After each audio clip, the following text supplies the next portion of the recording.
I wanted to draw everyone's attention to what's going on here in Illinois. It is primary voting day today. I voted today. Me too. Me too. Paper ballot. Paper ballot. A lot of hand sanitizer, wearing a mask, all that good stuff. I wore a mask. Too. I didn't do anything Yeah, special. we'll talk a lot more about this. We'll be doing a live stream later today where At 7 p.m. At 7 p.m. where we go over the election results as they come in from the primary states that are voting today. Ohio is not one of them, it turns out. But there have been a lot of concerns about how the primary has been carried out today, particularly in the wake of this health crisis. So one thing I wanted to mention, and we'll talk about it more during the live stream, is there was a call from the election board to ask the governor to basically, in Cook County in particular, make it a requirement that mail-in ballots be used. This call was made a few weeks ago. It had ample time to be implemented. It probably would have, resulted in lower voter turnout. So there are pros and cons in terms of voting access. But when it comes to health concerns, that would have been excellent. But the governor decided that no, it's all fine. Everything's going to be okay. And we had very, very low voter turnout anyway. I wanted to hear from one particular election judge on her way to the polls this morning, decrying the poor education around election judges and poll workers. Let's have a listen to this. Enjoy the video, I'm supposed to be an election judge tomorrow in the city of Chicago, and I've received absolutely zero communication about any sort of precautions that they are taking for COVID-19. Not a single word, not an email, not a letter, not a call. My friend had her training after the labeling of it as a pandemic on Wednesday. She had her training on Friday. The person who was training her had to bring their own hand sanitizer, and they had hand sanitizer before and after touching the machines. But my friend asked, will there be hand sanitizer and will this be standard procedure on the day of elections? And she said no. They were not taught, and I was not taught, to wipe down machines before and after use. We were not told whether we will be given hand sanitizer, whether we will be given wipes, nothing. I just called the Board of Elections, talked to someone. She said, there will be hand sanitizer, there will be wipes, there will be no gloves, there will be no masks. And I said, why wasn't anyone notified about even the hand sanitizer or the wipes? Are we teaching anyone? Are we telling anyone that they have to do this? She said they, quote unquote, didn't have time to send out a mass communication. They did not have time to email. And they said they're trying to call some people now to let them know. But people aren't being taught to do anything differently. Election judges are dropping out left and right, not just elderly. Friends of mine who are in their 20s are dropping out. I just called the governor's office. Well, first, the governor's Chicago office is nothing but a busy signal. I had to call Springfield, talk to someone there. I literally spoke, they listened to me, and then they said, thank you for your concerns. I'll be sure to pass it on. Goodbye. This is an absolute mess. I'm not one who's usually scared. I've been fine, but I'm scared to work as an election judge where there has been no precautions being let known, because even if they have hand sanitizer and wipes, that doesn't help if they don't teach people what they need to do and when. Plus, Yeah, that was the end of it. That was where it cut off. All right, so here's it sounds so shockingly familiar to what I saw in 2016, where this was just when me and Daniel were really getting started in radio. And, well, there was the incident in 2016 where Bill Clinton was visiting 3 different polling stations, and of course that's illegal because he's the president. He's married to a presidential candidate. Can't advertise. Bill is a walking billboard. Yeah, he is. And when I called the Cook County elections office, they said there's nothing wrong with it, that's fine. But then when I called the Illinois State Elections Office, they were more like, oh, yeah, we're getting a lot of phone calls, especially from people in Florida and all over the country about how illegal that is.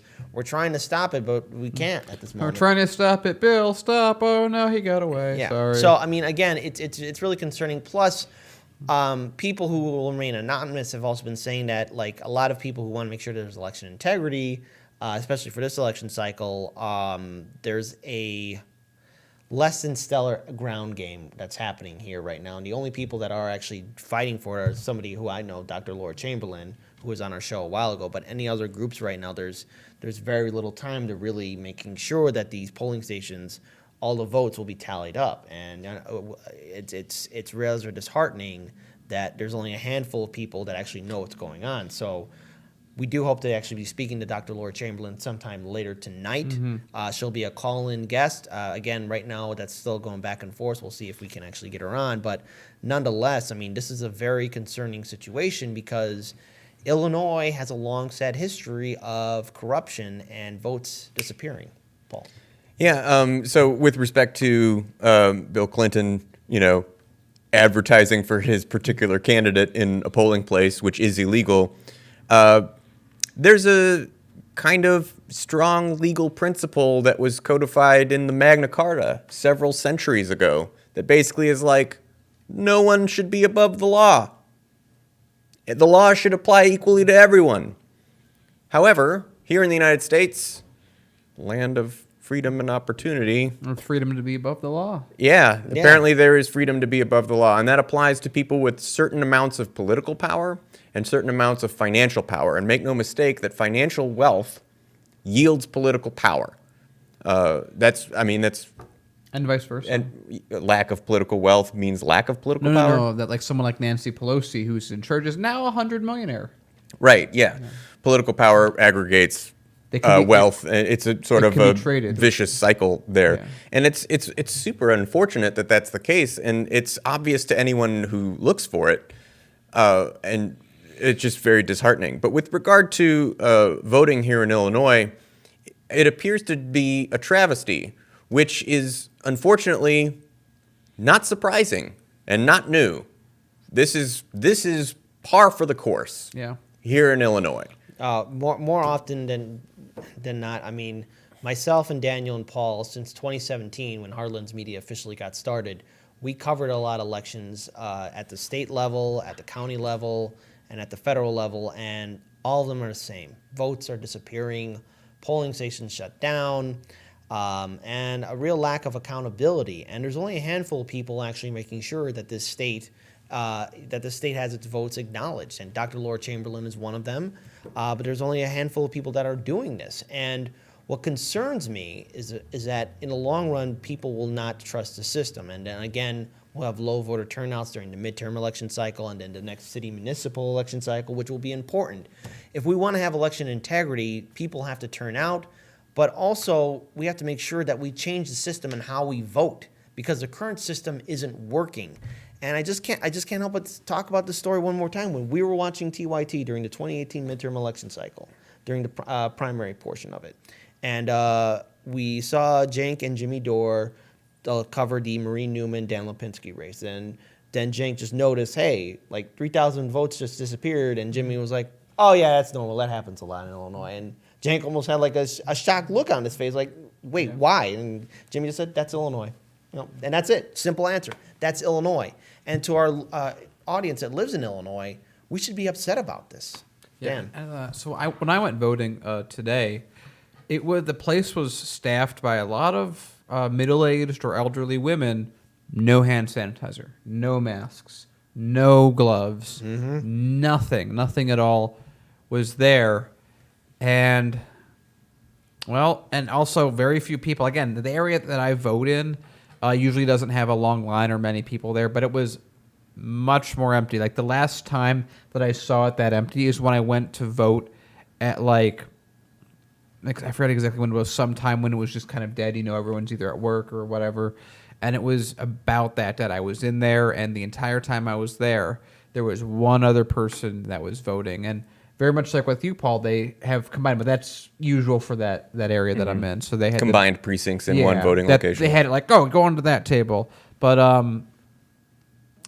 so this is, I feel like ours is, that one I go to is pretty well run. For the city of Chicago, and like it is outside the city of Chicago. It's in Berwyn, but yeah, they had nothing. Yep. And One last thing too, if we want to make sure there's election integrity, it starts with us. We have to demand it. We have to step up. That's the only way we can have a better future. Hey there, I'm Sammy. This is my sister bitch Kira, and we are the co-hosts of Basic Ass Bitches, which airs Sundays at 11 a.m. Central Standard Time at 99 Perspectives. You can find the link below. We like to talk about our lives and what's important to us and highlight our society's addiction to misogyny, racism, belonging, capitalism, and all of that good stuff. It's riveting. Many uncomfortable conversations. Yes, so join us.